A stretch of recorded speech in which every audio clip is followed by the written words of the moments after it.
Ma'am सारा, because of जो चीज़ें दिखाई भी हमें। चुम। कशिश, रीजन नो इन्वॉल्वमेंट। कंट्रीब्यूशन के बेसिस पे कशिश नहीं। वो तो कभी नहीं कट जाएंगी। मुझे लगता है कि अब इट्स हाई टाइम कि अब अविनाश विवियान ने मारे ईशा को ताने। मैम ऑब्वियसली करण, क्योंकि बहुत सारी चीज़ें हैं, पर्सनल भी है, तो वो अब ठीक हो नहीं सकती है। दिग्विजय बना बिग बॉस का टारगेट। बिग बॉस के घर में इस वीकेंड के वार में सभी काफी हैरान हुए। हालांकि जिस तरह से दिखाया गया था प्रोमो, उससे काफी उल्टा नजर आया। जी हाँ, चलिए बात करते हैं एपिसोड 63 की। यहाँ पर पहले तो हमने देखा था कि फराह करणवीर की काफी तारीफें करती है, उन्हें बिग बॉस का विनर भी घोषित करती है।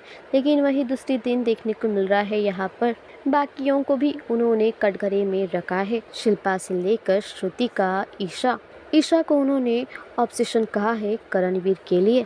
इवन शिल्पा की भी क्लास ली जाती है। शिल्पा काफी सेफली गेम खेलने की कोशिश कर रही है, ना यहाँ की ना वहाँ की। वेल, ये सब कुछ देखने के बाद अब अविनाश को लगने लगा है कि बिग बॉस काफी बायस्ड है करणवीर को ऐसे इतना सपोर्ट मिलते हुए। वही यहाँ पर श्रुतिका ने भी करणवीर और चुम से माफ़ी मांगी है, ना ही पर शिल्पा से। यहाँ पर चुम माफ़ तो करती है, लेकिन बिग बॉस के घर में वो अब कोई भी रिलेशनशिप नहीं रखना चाहती श्रुतिका के साथ। वही बिग बॉस के घर में 2 गेस्ट आते हैं, सान्या और सुनिधि चौहान, और वो घर वालों के साथ टास्क खेलती नजर आती है। यहाँ पर घर वालों के कैची के रिश्ते भी नजर आए। वही एक दूसरे पर एलिगेशन, किसका रिश्ता कच्चा है और किसका नहीं। वही फिर बारी आती है नॉमिनेशन की।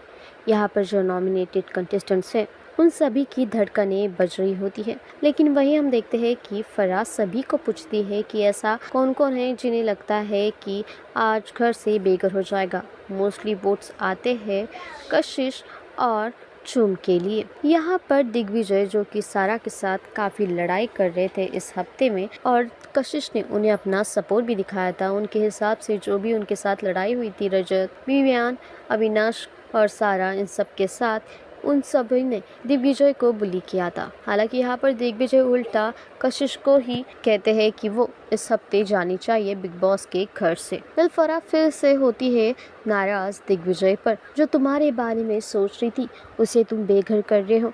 यहाँ पर फिर से कॉल आउट किया जाता है दिग्विजय को, लेकिन दिग्विजय कहते हैं नंबरिंग के हिसाब से, और फिर से फराह उन्हें पॉइंट आउट करती है। पर इसी के बीच में हम देखते हैं कि कशिश का नाम अनाउंस किया जाता है एविक्शन के लिए। हालांकि ये बस एक सरप्राइज होता है, कोई भी इस हफ्ते नहीं हो चुका है एलिमिनेट। लेकिन अविनाश को ये बात बिल्कुल भी हजम नहीं हो रही है। उनके हिसाब से उन्हें लग रहा है कि 3 हफ्तों से जब से करणवीर नॉमिनेशन में आए हैं तब से नो एविक्शन किया गया है। उन्होंने बिग बॉस को कहा कि सीधा बताओ कि करना क्या चाहते हो, तो फिर हमें भी अलग कर दो। यहाँ पर साफ साफ अविनाश को लग रहा है कि बिग बॉस काफी उनके साथ बायस्ड है। वेल, इस हफ्ते जो समीकरण थे वो बिगड़ चुके हैं। अब इसके बाद आने वाले दिनों में किस तरह से समीकरण रहते हैं ये देखना काफी इंटरेस्टिंग होगा। वेल, आपका क्या कहना है इस पूरे अपडेट पर, हमें कमेंट में जरूर बताइए। और ऐसी टेलीविजन से जुड़े तमाम खबरों के लिए जुड़े रहिए हमारे चैनल टेली चक्कर के साथ।